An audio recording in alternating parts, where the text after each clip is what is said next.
On a winter morning in January 2010, a housekeeper unlocked the door of a guest house on Mulholland Drive in Los Angeles. She found Casey Johnson, heiress to one of America's greatest fortunes, dead at 30 years old. Casey had been there for days. Alone, forgotten. The great-great-granddaughter of the man who gave the world Band-Aids and baby powder died in conditions that newspapers would describe as squalor. This was not how the story was supposed to end. Not for a Johnson.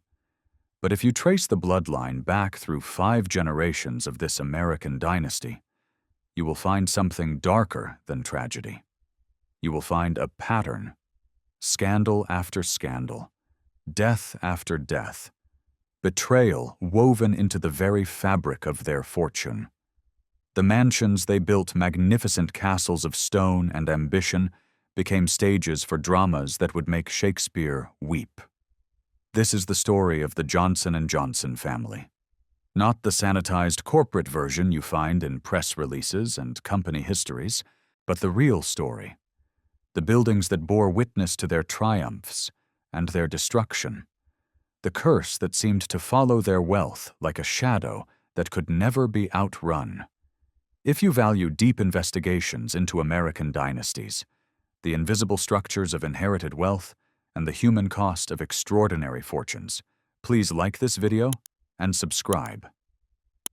Your support makes these detailed explorations possible.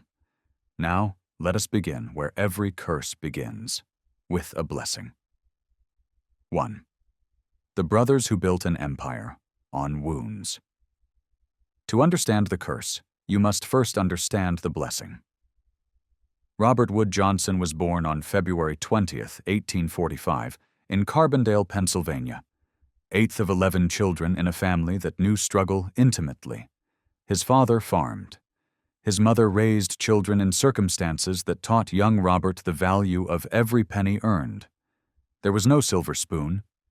There was no inheritance waiting. At 16, Robert left home to apprentice at his uncle's pharmacy in Poughkeepsie, New York. It was there, among jars of medicine and rolls of crude bandages, that he discovered his calling. The year was 1861.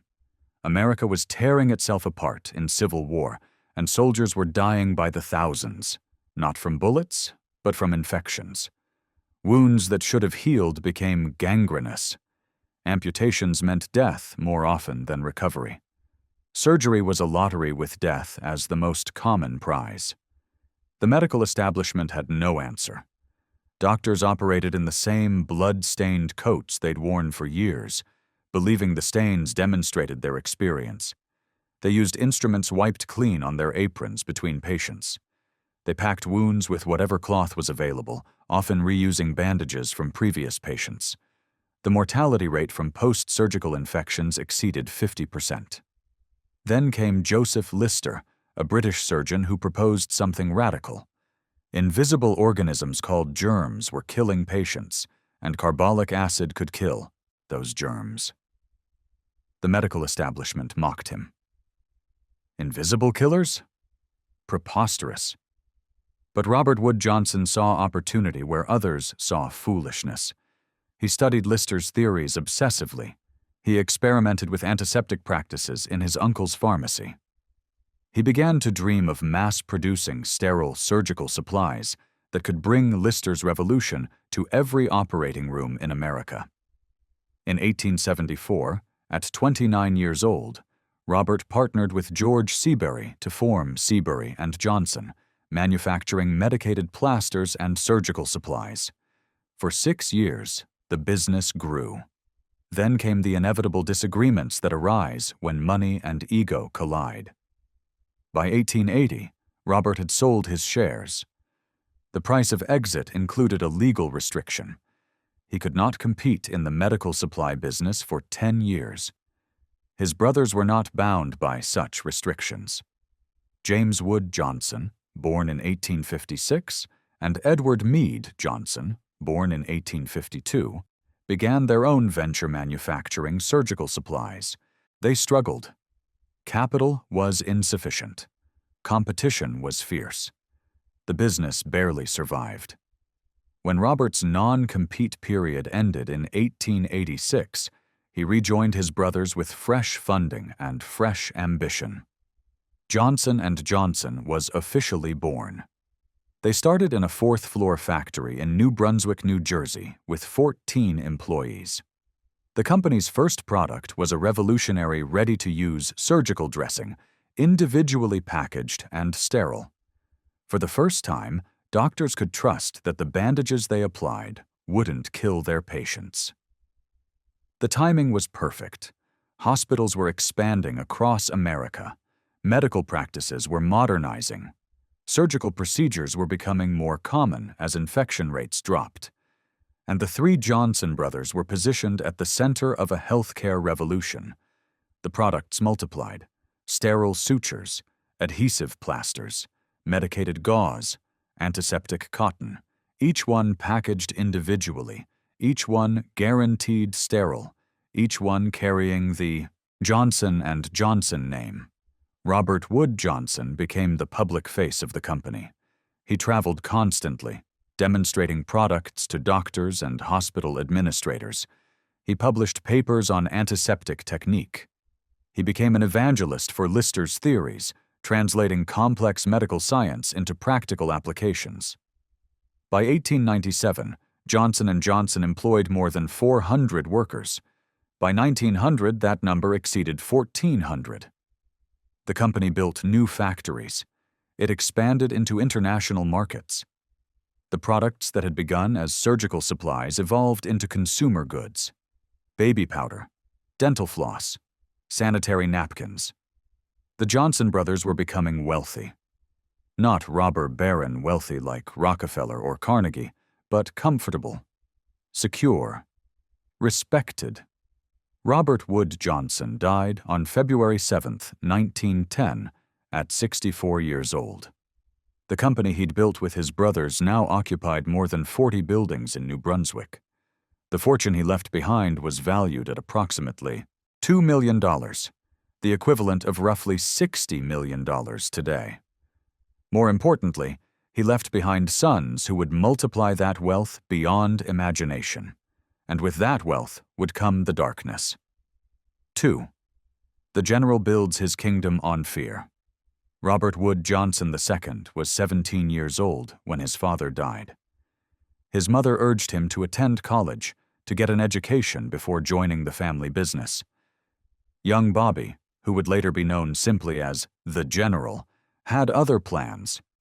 He dropped out of school and took an entry-level job at Johnson&Johnson, starting in the powerhouse where the steam engines hummed. It was a calculated decision that revealed his character. Bobby wanted to learn the business from the ground up. He moved from department to department, mastering every aspect of operations. This was not the dilettante heir coasting on his father's name. This was a young man with ambition that bordered on pathological. By age 22, he was a department head.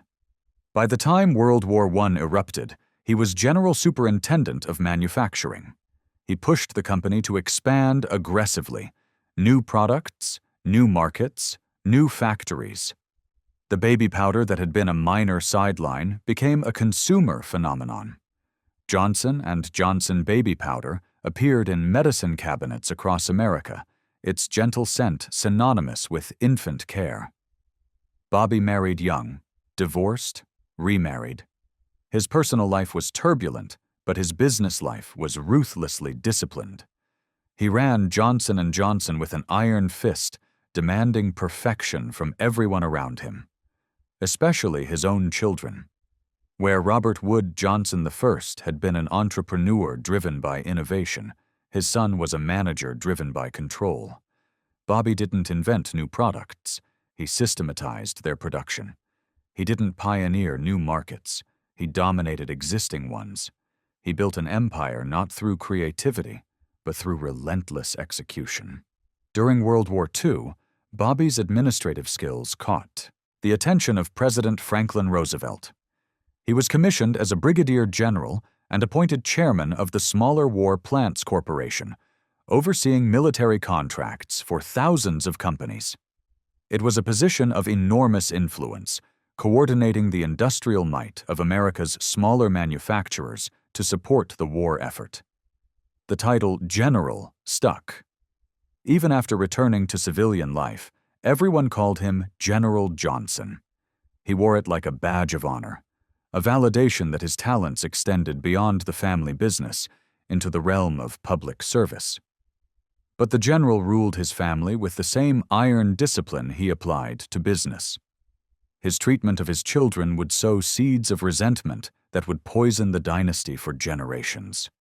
Robert Wood Johnson III, Bobby Jr., was the general's oldest son from his first marriage. The boy grew up largely ignored by his father, except when being criticized. The general called his son weak. He called him obese. He predicted with casual cruelty that Bobby Jr. would never amount to anything. The prophecy became self-fulfilling. Bobby Jr. worked at Johnson & Johnson, rising to the presidency in 1961. For 4 years, he held the title his father had once held. Then, in 1965, the general fired him. His own son. The message was clear. The dynasty belonged to the general, and the general alone would decide who was worthy to lead it. The general's brother, Seward, fared better only because he never challenged the hierarchy. Seward was weak, self-indulgent, and easily controlled. Together, the two brothers controlled 84% of Johnson & Johnson's stock. The general made the decisions. Seward nodded and collected his dividends. To avoid estate taxes and secure the fortune for future generations, the general established trusts for his offspring and those of his brother. Each trust contained 15,000 shares of Johnson & Johnson stock, then valued at approximately $500,000, the equivalent of roughly $8 million today. Those trusts would grow into billions, and they would tear the family apart. The general died on January 30th, 1968, at 74 years old. The obituaries praised his business acumen and his public service. They mentioned his commitment to corporate responsibility. He had written the famous Johnson & Johnson Credo in 1943, declaring that the company's first responsibility was to patients and doctors, not stockholders. But the obituaries said nothing about the wreckage he left behind. The son he'd fired, the family he'd controlled, the pattern he'd established of using wealth as a weapon rather than a gift. The general had built an empire, but empires are built on foundations, and the foundation he chose was fear. 3. Merrywald Castle, where secrets had their own staircases. In 1924, Seward Johnson, the general's weaker brother, built a castle. He called it Merrywald, meaning merry wilderness, and it rose from a magnificent bluff overlooking the Raritan River in Highland Park, New Jersey.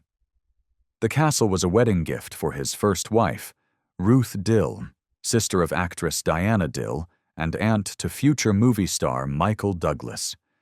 The design was deliberately theatrical.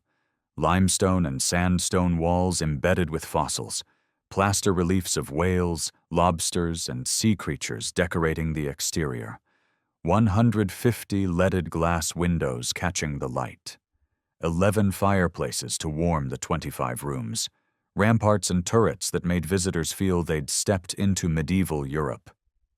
But the most peculiar features were hidden from casual observation. Secret staircases built into the walls, a liquor cabinet concealed behind a swinging bookshelf, perfect for the Prohibition era, rooms designed for privacy, for secrets, for the things that wealthy families prefer to keep from the world. Above the breakfast room fireplace, craftsmen carved the zodiac signs of Seward, Ruth, and their daughter Mary Leah. Leo, Libra, Cancer. It was meant to symbolize family unity. Instead, it would become an ironic monument to dysfunction. Nothing was merry about life in Merrywald. Seward Johnson was, by all accounts, a deeply troubled man. While the general obsessed over business and control, Seward obsessed over his own desires, regardless of who they hurt. His sexual appetite, according to those who knew him, exceeded the bounds of even the most dedicated philanderer. The secrets he created within the castle walls would isolate his children, not only from him, but from each other.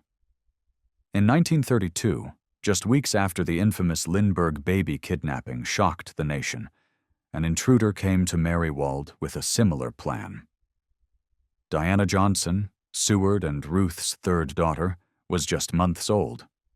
The intruder had robbed the Johnsons once before. Now he returned with darker intentions.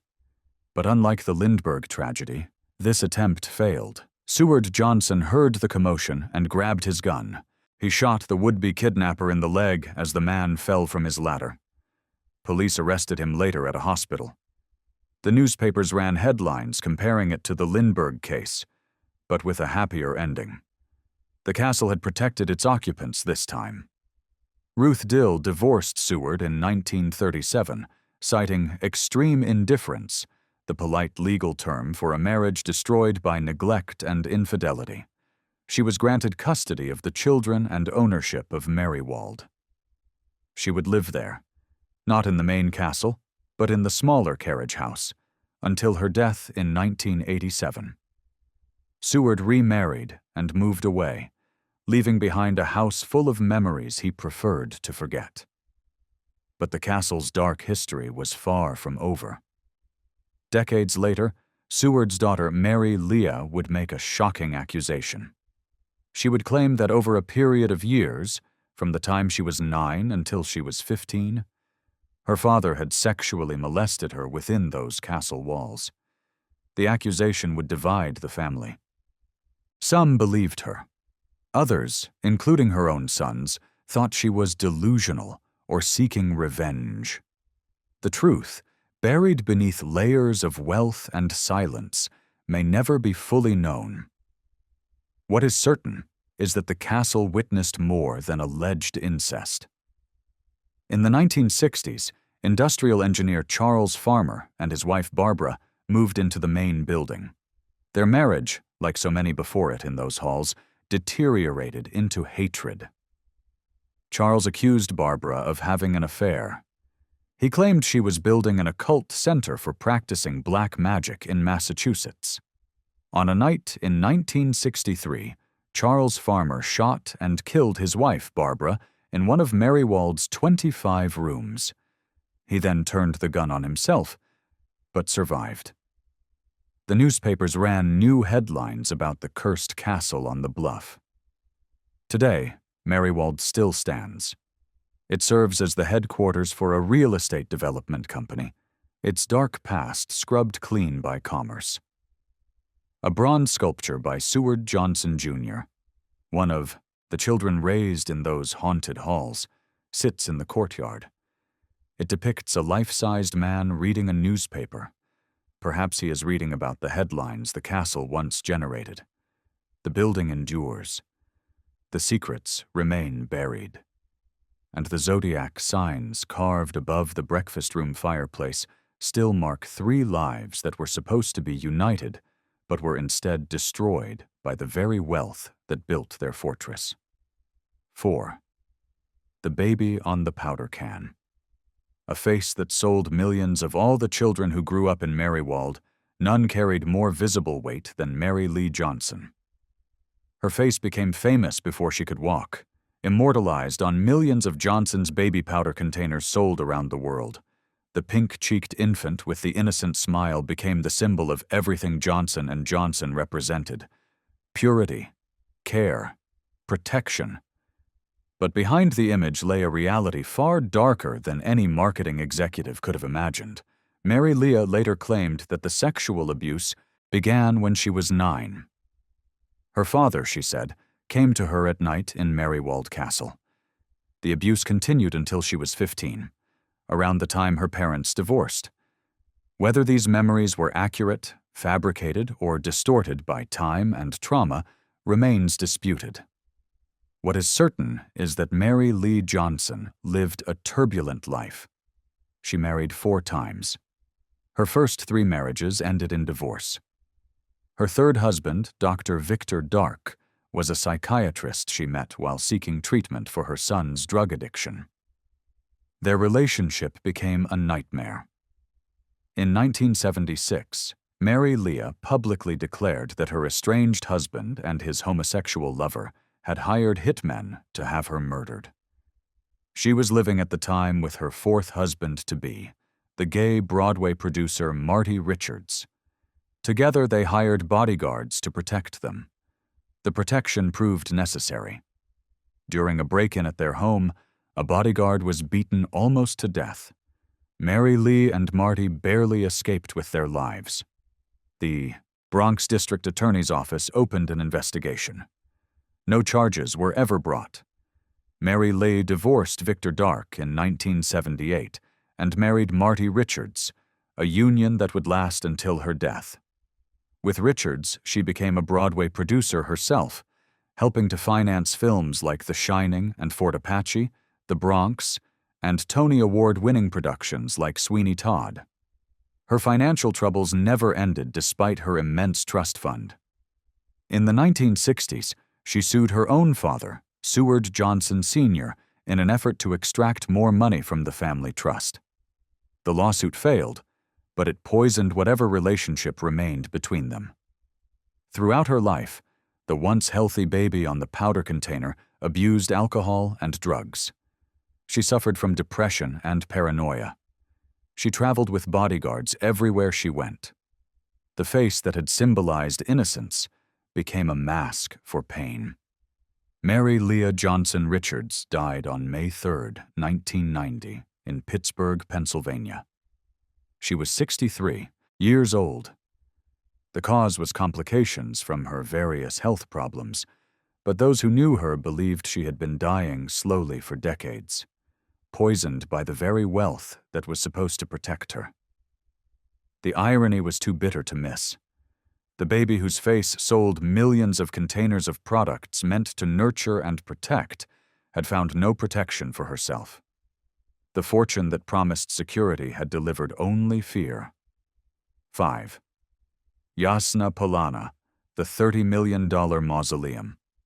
While Mary Leah struggled with her demons, her father, Seward Johnson Sr., was building a new monument to excess. By the early 1970s, Seward had divorced his second wife, Esther Underwood, after 32 years of marriage. He was 76 years old, wealthy beyond measure, and restless for something new. He found it in an unlikely place. Barbara Piasecka was a 31-year-old Polish immigrant who arrived in America in 1968 with $100 in her pocket and a master's degree in art history from the University of Roswell. She found work as a cook in the household of Seward Johnson and his wife, Esther. She was terrible at cooking. Her employers switched her to housework, where she proved more capable. But something else caught Seward's attention. One morning, as he cut through the kitchen on his way to his office, he saw the attractive new maid and stopped. "My wife told me we have a pretty cook," he said pleasantly, while Esther stood not far away. "I'm Mr. Johnson. I hope you will be happy here." Within a year, Barbara was no longer just a maid. She had noticed Seward's growing art collection and casually remarked that he had overpaid for one painting because it was not by the master but by his disciple. She proved her claim using dates and artistic technique. Seward was stunned by her knowledge. He appointed her as consultant to his art purchases, paying her $12,000 a year, approximately $85,000 today. But their relationship quickly became more than professional. Seward set Barbara up in an apartment in Manhattan. Then he moved in with her. In 1971, 8 days after his divorce from Esther was finalized, 76-year-old Seward Johnson married 34-year-old Barbara Piasecka. None of his 6 children attended the wedding. The newlyweds decided they needed a home befitting their combined passions for art and grandeur. They found a 140-acre property between Princeton and Lawrenceville, New Jersey, with rolling hills, meadows, and bridle paths. They paid $1 million for it, approximately $6.5 million today. Then they hired Wallace K. Harrison, one of America's most celebrated architects. Harrison had designed the United Nations headquarters and the Metropolitan Opera House at Lincoln Center.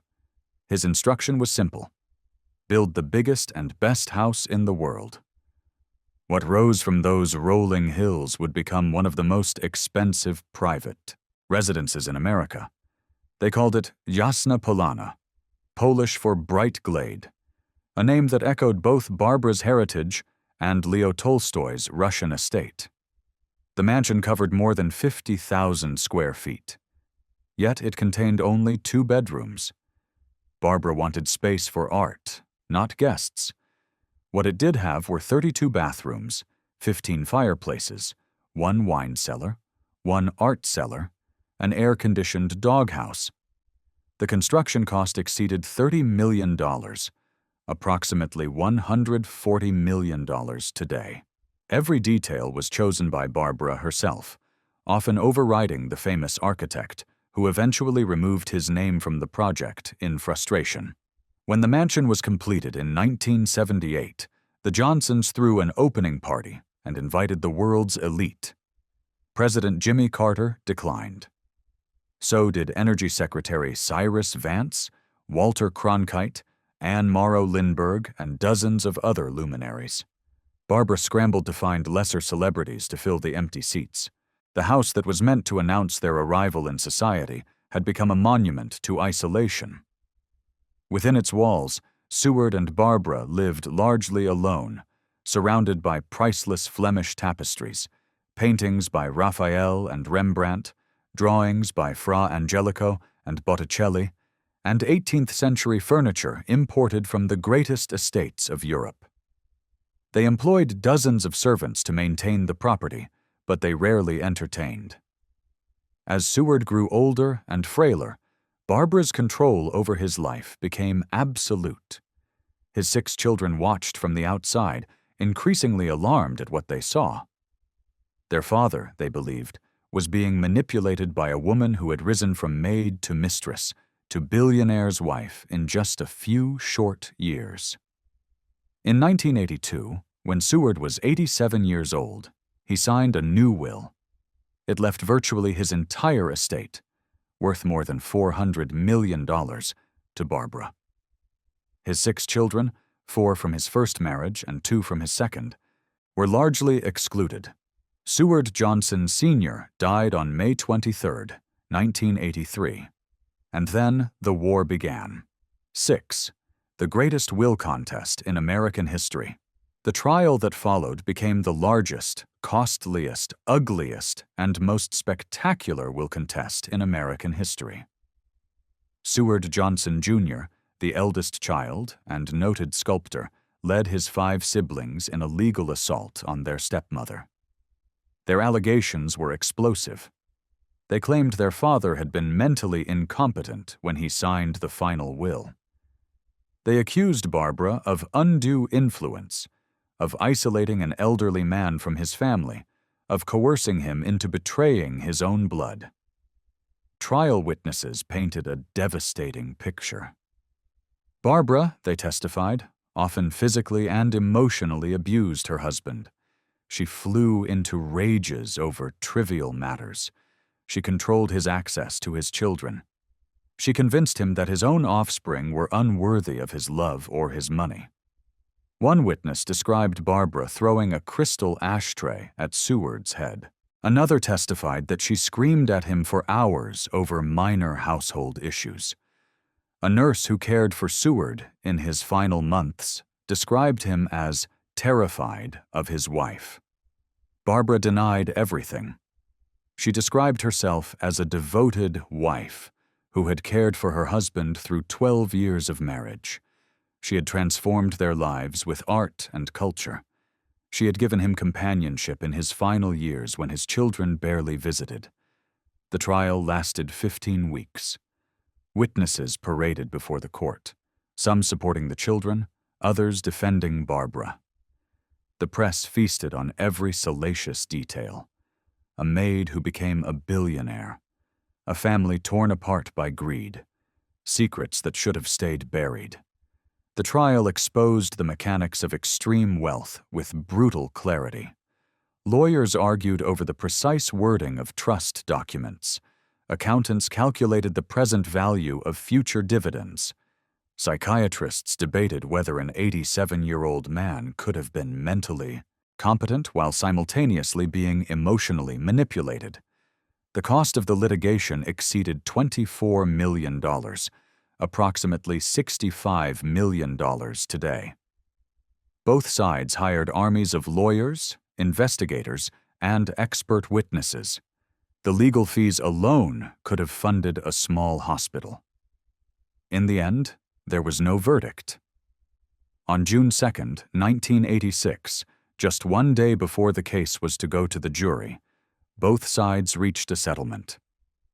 Barbara would keep $350 million and Yasna Palana with all its contents. The 6 children would split $42 million, approximately $7 million each, or $19 million each in today's dollars. The Harbor Branch Foundation, an oceanographic research center Seward had founded, received $20 million. Both sides claimed victory, but the celebrations revealed the truth. Judge Marie Lambert and several jurors attended the party hosted by the Johnson children. None attended the one hosted by Barbara. The maid, who had married into billions, kept her fortune, but she lost any hope of acceptance by the family whose name she had taken. 7. Lightning Tree Farm, the heiress who collected houses like trophies. While the will contest consumed headlines in the 1980s, another branch of the Johnson family was creating scandals of its own.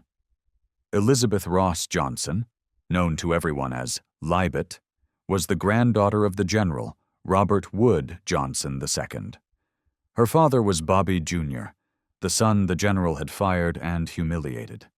Her mother was Betty Wold Johnson, a doctor's daughter from Minnesota who had married into wealth she never fully understood.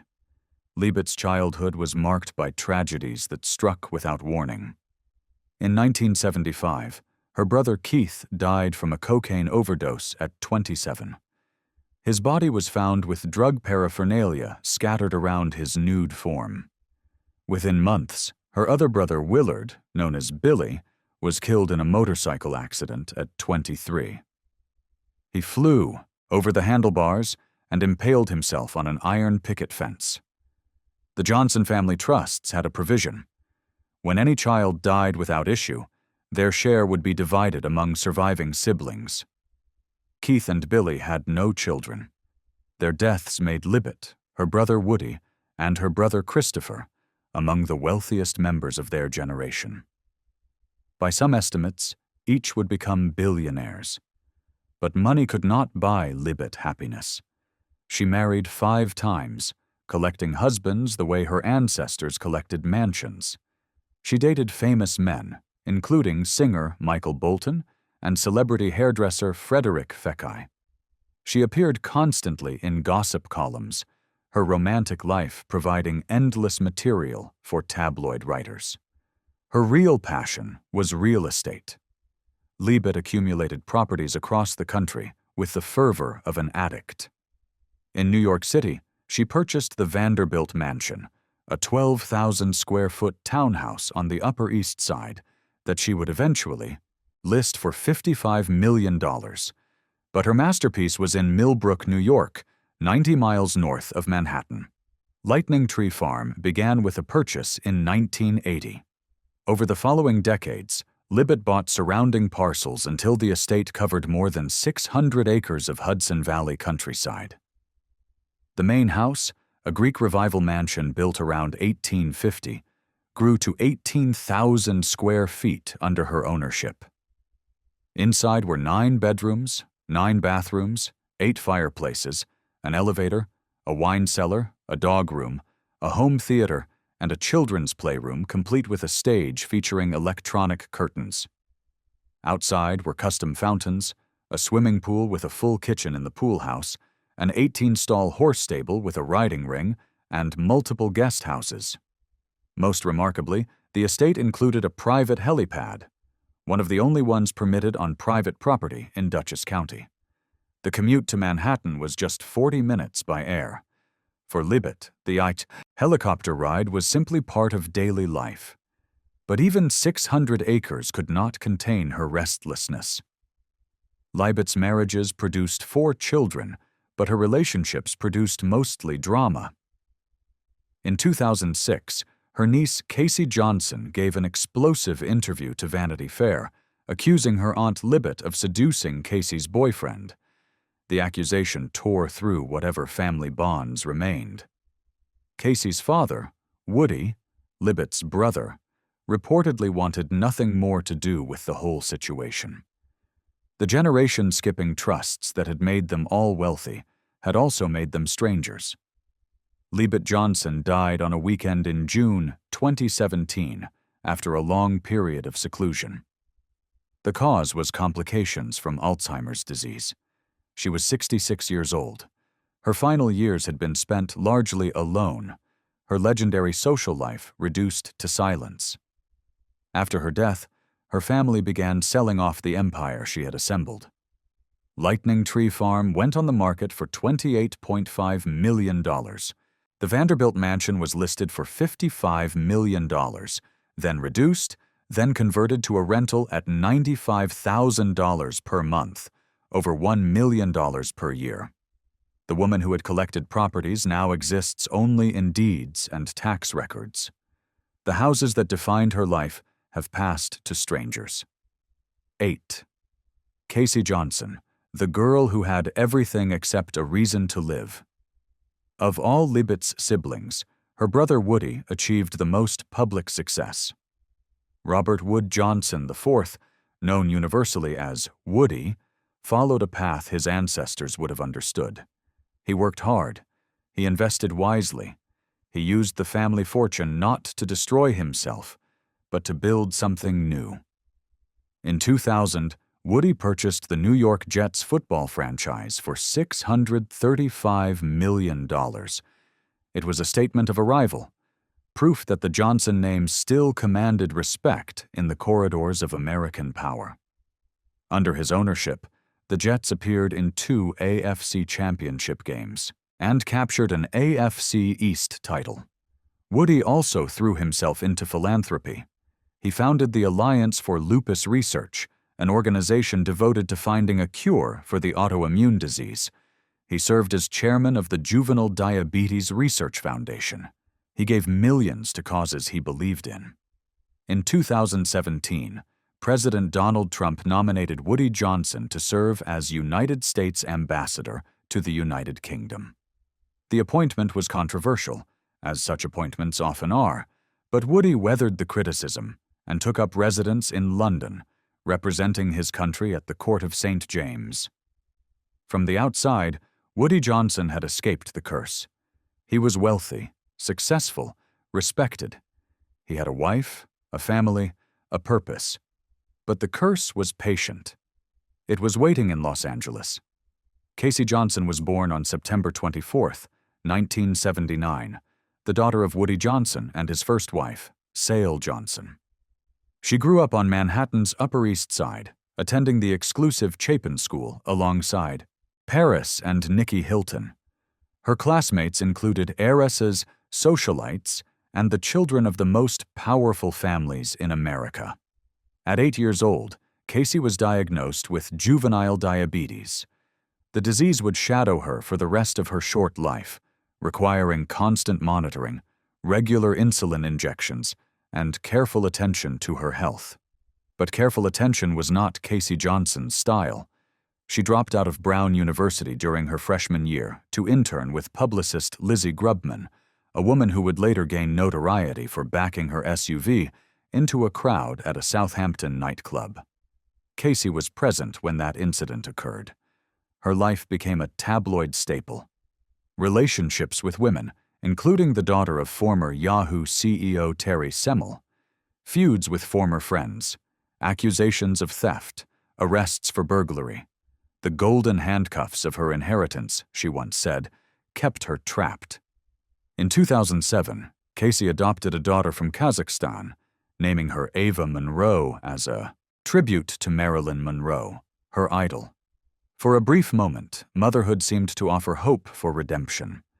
But by 2009, Casey's life had spiraled completely out of control. Her family cut off her trust fund, demanding she get help before she could access her fortune again. Her mother, Sale, took custody of 3-year-old Ava after investigators found Casey living in squalor. Shortly after, Casey was arrested on grand theft charges for allegedly stealing clothing and jewelry from an ex-girlfriend's apartment. In November 2009, Casey became engaged to Tila Tequila, a bisexual reality television personality known for her MTV show, A Shot at Love. The engagement was announced on Twitter. The mainstream media treated it as a joke. Within weeks, Casey would be dead. Her body was discovered on January 4, 2010, by a housekeeper at a guest house where she had been staying on Mulholland Drive. She had been dead for at least 2 days, possibly longer. No one had checked on her. No one had called. The Los Angeles County coroner determined the cause of death: diabetic ketoacidosis, a serious complication of untreated diabetes. Casey had failed to take her insulin. Whether this was intentional or simply negligent, no one could say. She was 30 years old. The great-great-granddaughter of the man who founded a healthcare empire died from a condition that proper medical care could have prevented. The irony was too bitter to contemplate. Her father, Woody, released a statement through a publicist asking for privacy during a difficult time. He did not attend her memorial service. According to some family members, father and daughter had not spoken in years. Tila Tequila took to Twitter to express her grief. "Everyone please pray for my wifey Casey Johnson," she wrote. "She has passed away." Within hours, more than 5,000 tweets about Casey flooded the internet. Paris Hilton, Casey's childhood friend, tweeted, "God has another angel by his side. Casey, we all love and miss you." The angels, it seemed, were collecting Johnsons. 9. What money can buy, and what it cannot. The story of the Johnson & Johnson family is not primarily a story about business success. That part is straightforward. 3 brothers identified an opportunity in the emerging field of antiseptic medicine. They executed brilliantly. They built a company that would become one of the largest pharmaceutical and consumer goods corporations in the world. No, the story of the Johnson family is about what happens after success, about what wealth does to families across generations, about the price of never having to struggle. Robert Wood Johnson I understood the value of money because he had lived without it. He started with nothing and built something remarkable. His drive, his vision, his willingness to take risks, these qualities made the fortune possible. But he could not pass those qualities to his children. He could only pass the money. The general, Robert Wood Johnson II, understood this in his own twisted way. He worked tirelessly even when he didn't need to. He sought challenges even when comfort was available. But his solution was to belittle his children, to deny them his approval, to make them feel that nothing they did would ever be enough. He created resentment instead of resilience. By the time the fortune passed to the 3rd, 4th, and 5th generations, the connection to its origins had been severed completely. Casey Johnson never set foot in a Johnson & Johnson factory. She never had to worry about making payroll or satisfying customers or competing in the marketplace. The Band-Aids and baby powder that made her fortune were abstractions, not realities. What was real to her was the gossip columns, the tabloid attention, the constant scrutiny that comes with a famous name. What was real was the isolation, the inability to trust anyone's motives, the knowledge that people wanted her for what she represented rather than who she was, the trusts that the General created in the 1940s were designed to protect the family fortune from taxation. They succeeded brilliantly. The 15,000 shares originally placed in each trust, worth approximately $500,000 in the 1940s, grew to be worth billions by the 21st century. But those trusts created generations of people who never had to work, never had to strive, never had to prove themselves. The safety net became a trap. When you never have to earn money, you never learn its true value. When everything is given to you, nothing feels earned. When your name alone opens doors, you never develop the strength to push through on your own. This is the paradox of inherited wealth that the Johnsons demonstrate so clearly. The mansions were supposed to provide shelter from the ordinary struggles of life. Instead, they became monuments to extraordinary dysfunction. Merrywald Castle, with its secret staircases and hidden liquor cabinets, witnessed alleged incest and actual murder. Yasna Palana, with its 50,000 square feet and 32 bathrooms, became the prize in America's ugliest will contest. Lightning Tree Farm, with its 600 acres and private helipad, could not contain the restlessness of an heiress who married 5 times and died alone. The buildings endure. The people do not. 10. The mansions that remain stand today at the gates of Merrywald Castle.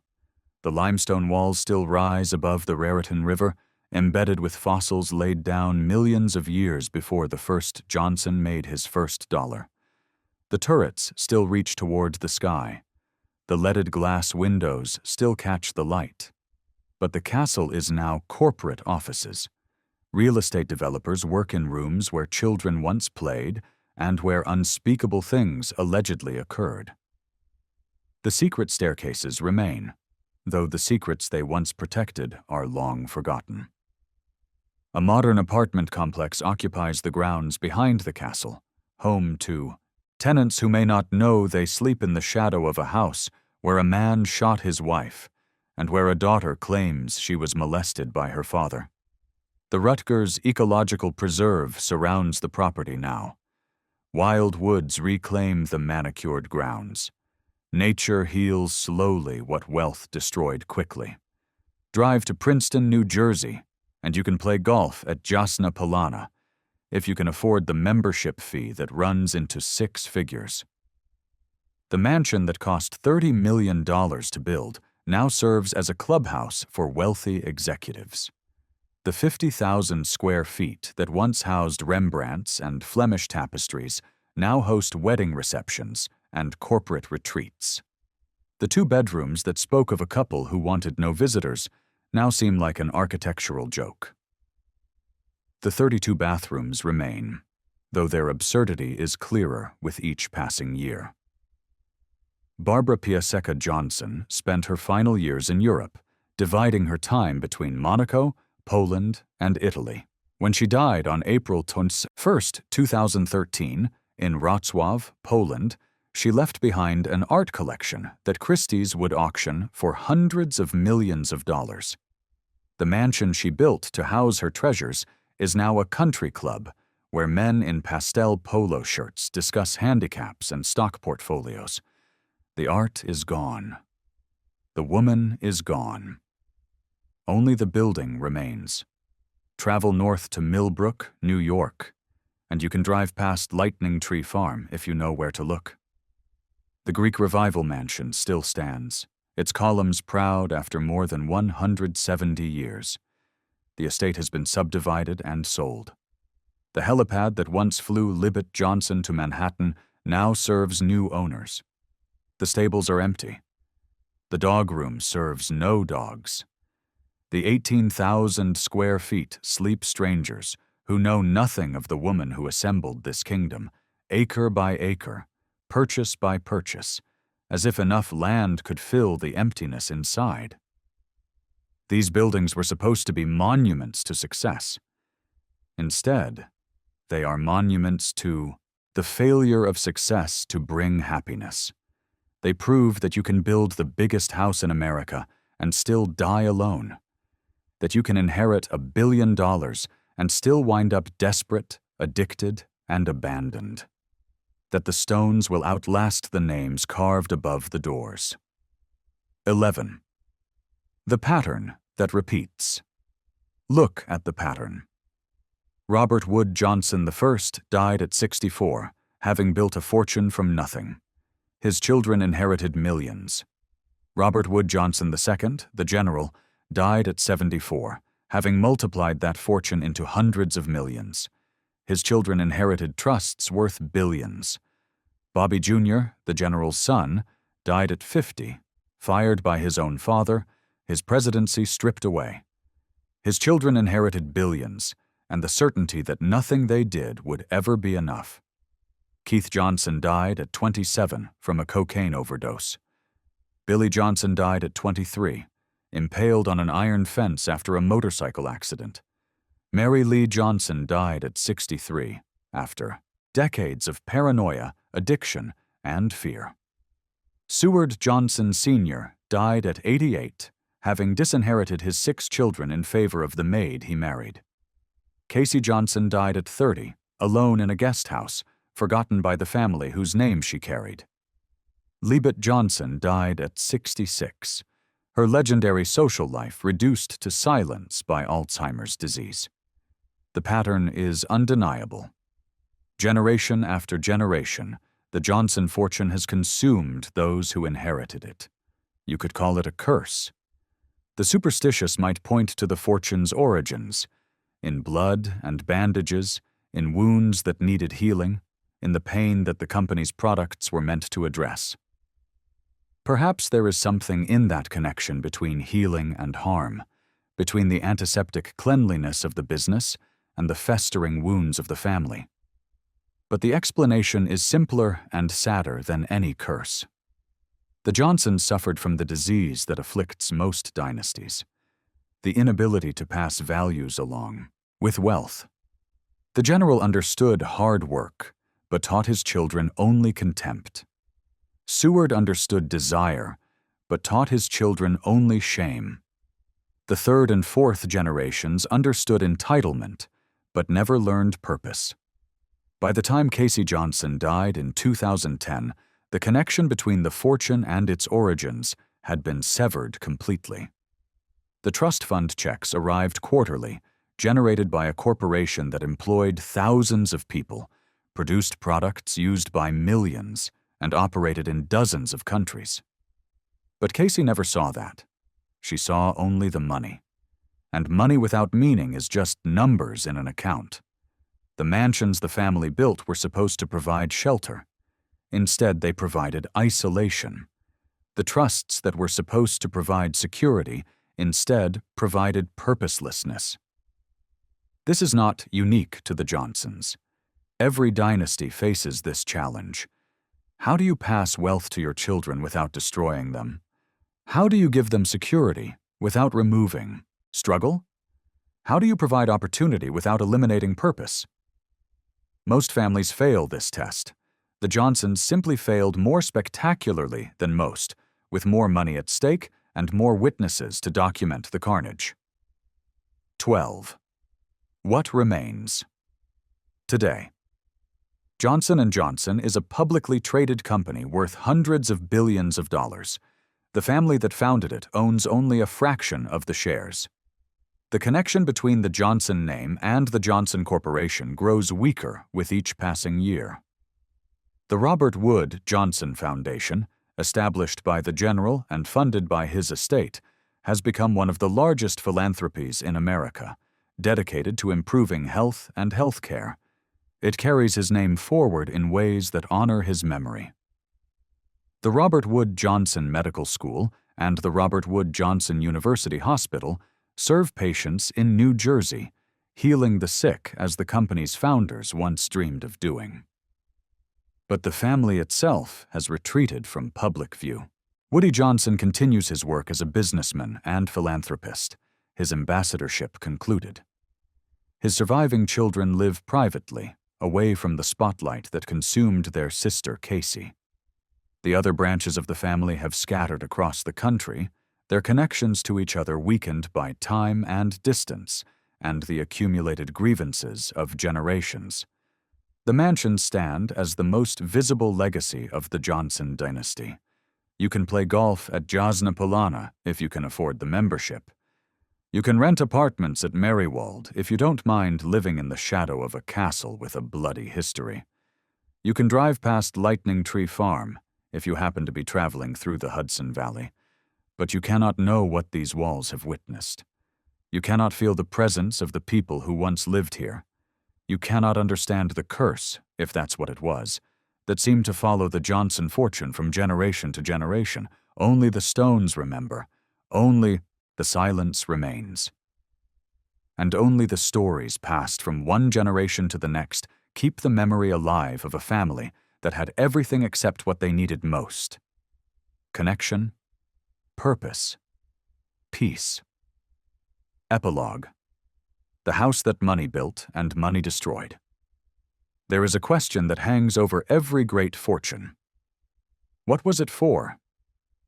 The three Johnson brothers who founded the company in 1886 would have had a clear answer. They were saving lives. They were bringing Joseph Lister's revolutionary theories about antiseptic medicine to every operating room in America. They were solving a problem that killed thousands of people every year. That sense of purpose sustained them through the hard years of building the business.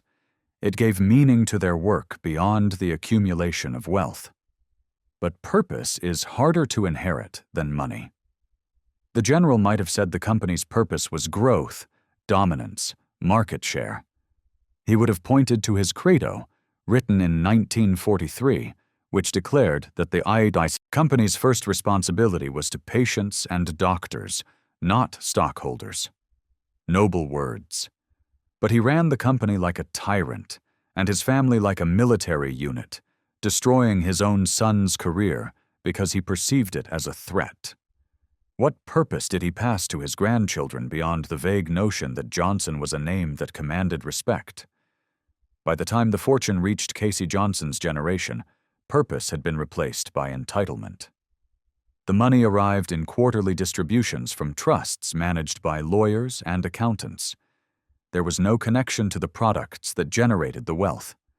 No understanding of the work required to create and maintain a global corporation. Just money. And the assumption that it would never run out. Casey Johnson's tragedy was not that she died young. Her tragedy was that she never found a reason to live. The golden handcuffs, as she called them, kept her bound to a lifestyle she could neither escape nor control. She was not alone in this. Keith died searching for escape in cocaine. Billy died seeking thrills on a motorcycle. Mary Leah died after decades of paranoia and fear. Liebet died after assembling an empire of real estate that meant nothing without someone to share it with. The curse of the Johnson fortune was not supernatural. It was structural. The trusts that the general created were designed to protect wealth from taxation. They succeeded brilliantly. But they also protected the beneficiaries from reality, from the consequences of their actions, from the need to work, from the struggle that gives life meaning. When you cannot fail, you cannot truly succeed. When everything is given, nothing is earned. When your name opens every door, you never develop the strength to push through on your own. The mansions were symptoms of this disease. Seward Johnson built Merrywald as a wedding gift, filling it with secret staircases and hidden rooms, the architecture of a man with things to hide. He built Yasna Palana, with Barbara to house their art collection, creating a museum that also happened to be a house, with 50,000 square feet and only 2 bedrooms because they wanted no guests. Liebet Johnson assembled Lightning Tree Farm over decades, buying parcel after parcel until she owned 600 acres, as if enough land could fill the emptiness inside. These were not homes. They were fortresses, attempts to wall off the world and create private kingdoms where the ordinary rules did not apply. But the ordinary rules always apply. Death comes for the poor and the rich. Disease does not check your bank balance. Addiction does not care about your pedigree. And loneliness, that most human of afflictions, cannot be cured by square footage or acreage or the number of bathrooms in your mansion. Casey Johnson died alone because despite everything the family fortune could buy, it could not buy connection. It could not buy purpose. It could not buy a reason to wake up in the morning and take her insulin. The housekeeper who found her body was probably the person who spent the most time in her presence during those final months. Not family, not friends, hired help. That is the final indignity of the Johnson curse. After 5 generations of accumulating wealth, after building a corporation that touches billions of lives, after erecting mansions that still stand as monuments to American capitalism, the dynasty ends not with a bang, but with a whimper.